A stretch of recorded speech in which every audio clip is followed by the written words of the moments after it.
This film is intended for eye surgeons for training and education purposes. Viewer discretion is strongly recommended. She's a 60-year-old lady who has undergone a seemingly uneventful routine cataract surgery, but on the third day I'm surprised to find this sectoral corneal edema. This was unusual and I did not remember anything happening intraoperatively, but nevertheless I got the corneal OCT done and there's no surprise, there was a localized Descemet membrane detachment, and the lesson here is whenever we see an unusual persistent corneal edema, then the anti-segment OCT of the cornea definitely helps us to differentiate Descemet membrane detachment from other etiologies like DAS. So I just had to go back and check the video, and it was uneventful, but there was few clips which showed that on my left hand side port I'm sitting temporally. This is my inferior side port. We can clearly see that there is an area of Descemet's membrane which is fluttering. And maybe on the day of the surgery, I did not find it to be too threatening. So I just hydrated the wound and left it as it is. But now it's evident that the Descemet membrane detachment is not going to resolve soon. So at this stage, I just hoped that it would settle on its own. The usual treatment consisted of the steroids and hypertonic saline eye drops, and that's what I tried. And at the end of 20 days, there's no relief. So the Descemet membrane detachment persisted. And now we could in fact see the epithelial bullae arising. At this stage, I thought I'd like to go and intervene. The plan was to go and queue a gas tamponade. So I'm considering C3f8 gas tamponade. So let's see how I eventually went and did it. The resurgery is being done. The patient is quite cooperative. We have just used topical drops and patient is looking straight ahead. So the site of injection I've chosen is the area where the Descemet is attached. And thankfully there is a large quadrant which is still attached. I'm sitting superiorly now, and this is the temporal incision. This is the inferior side port along which the Descemet's membrane detachment is there. So I'm going to use C3f8 gas at a concentration of 14%, and let's see how it's prepared.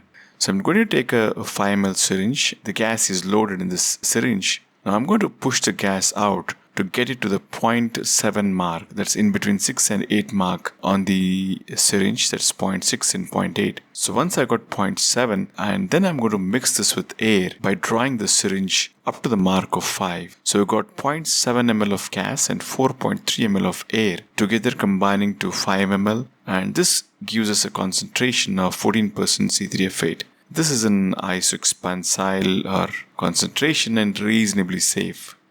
So initially I tried to directly go in with a 30 gauge needle and try to inject the gas directly, but this doesn't work because we need to exchange the aqueous with the gas, and so the gas was just coming out and part of the gas had also gone behind the pupil. So I went back, took an MVR plate, made a small side port, purped out all the gas and also irrigated BSS to get out some of the gas which had gone behind the pupil. Then I'm going to inject the gas bubble into the eye. I'm trying to fill it about 80%.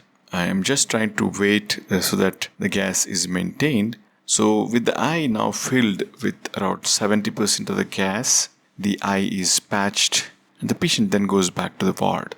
The other option would also be to do a peripheral iridectomy and also to suture the wound to prevent escape of the gas out. But I didn't do either of this. Let's see whether it works. The patient was clearly instructed to lie supine as much as possible because the gas was there around the 6 o'clock area. We called the patient the first day and the pressures were alright, and there was the reattachment of the Descemet membrane, and these are the pictures 1 week later. The cornea is clear, the Descemet membrane is attached.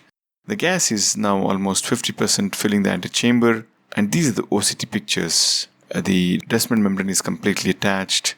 And of course, the one drawback of C3f8 is that it is going to take some time for the gas to get absorbed. So until then, the patient's vision might not be very good, but so just reassure the patient that it's a matter of time when the gas will disappear and the patient's vision will be regained. And of course, if at all there is any discomfort, the patient is always instructed to come back and see us at the earliest. This patient did well, and that was it. So, of course, there have been many reports that even gas alone would work well.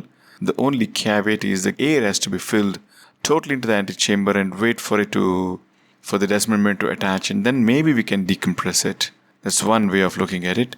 But I would prefer to have a longer tamponade by using a gas which stays in the antechamber for longer duration of time. But the potential side effects are the possibility of an IOP spike, as the gas could expand, or sometimes it could cause a pupillary block glaucoma, and again the pressure could rise. So these are the potential side effects which one need to be aware of and then monitor the patient very closely. So that was it. Thank you for watching and hope you found this helpful.